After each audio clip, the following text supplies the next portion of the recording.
లేవియకాండము 17వ అధ్యాయము. మరియు యెహోవా మోషేకు ఇలాగ సెలవిచ్చెను, నీవు అహరోనుతోనూ అతని కుమారులతోనూ ఇశ్రాయేలీయులందరితోనూ ఇలాగ చెప్పుము, ఇది యెహోవా ఆజ్ఞాపించిన మాట. ఇశ్రాయేలీయుల కుటుంబములలో యెహోవా మందిరము ఎదుట యెహోవాకు అర్పణము అర్పించుటకు పూనుకొనువాడు, అది ఎద్దేగాని గొర్రెయేగాని మేకయేగాని ప్రత్యక్షపు గుడారము యొక్క ద్వారమునొద్దకు దానిని ముందు తేక పాళెములో వధించినను పాళెమునకు వెలుపల వధించినను ఆ మనుష్యుడు తన ప్రజలలో నుండి కొట్టివేయబడును. వాడు రక్తమును ఒలికించినవాడు.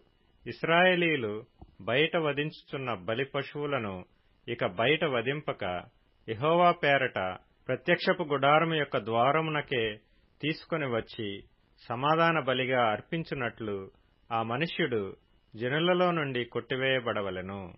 యెహోవాకు ఇంపైన సువాసన కలుగునట్లు యాజకుడు ప్రత్యక్షపు గుడారము యొక్క ద్వారమునొద్దనున్న యెహోవా బలిపీఠం మీద వాటి రక్తమును ప్రోక్షించి వాటి క్రొవ్వును దహింపవలెను.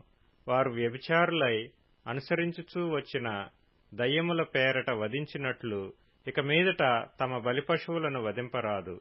ఇది వారి తరతరములకు వారికి నిత్యమైన కట్టడ. మరియు నీవు వారితో ఇట్లనుము, ఇశ్రాయేలీయుల కుటుంబములలో గాని మీలో నివసించు పరదేశులలో గాని ఒకడు దహన బలినైనను వేరొక ఏ బలినైనను యెహోవాకు అర్పింపనుద్దేశము గలవాడై ప్రత్యక్షపు గుడారము యొక్క ద్వారమునొద్దకు తీసుకొని రాని ఎడల ఆ మనుష్యుడు జనులలో నుండి కొట్టివేయబడును. మరియు ఇశ్రాయేలీయుల కుటుంబములలోనేమి మీలో నివసించు పరదేశులలోనేమి ఒకడు దేని రక్తమును తినినను రక్తము తినువానికి నేను విముఖుడనై జనులలో నుండి వాని కొట్టివేయుదును. రక్తము దేహమునకు ప్రాణము. మీ నిమిత్తము ప్రాయశ్చిత్తము చేయునట్లు బలిపీఠం మీద పోయిటకై దానిని మీకిచ్చితిని. రక్తము దానిలోనున్న ప్రాణమును బట్టి ప్రాయశ్చిత్తము చేయును. కాబట్టి మీలో ఎవడనూ రక్తము తినకూడదనియు మీలో నివసించు ఏ పరదేశీయు రక్తము తినకూడదనియు నేను ఇశ్రాయేలీయులకు ఆజ్ఞాపించితిని. మరియు ఇశ్రాయేలీయులలోనే గాని మీలో నివసించు పరదేశులలోనే గాని ఒకడు తినదగిన మృగమునైనను పక్షినైనను వేటాడి పట్టిన ఎడల వాడు దాని రక్తమును ఒలికించి మంటితో కప్పవలెను.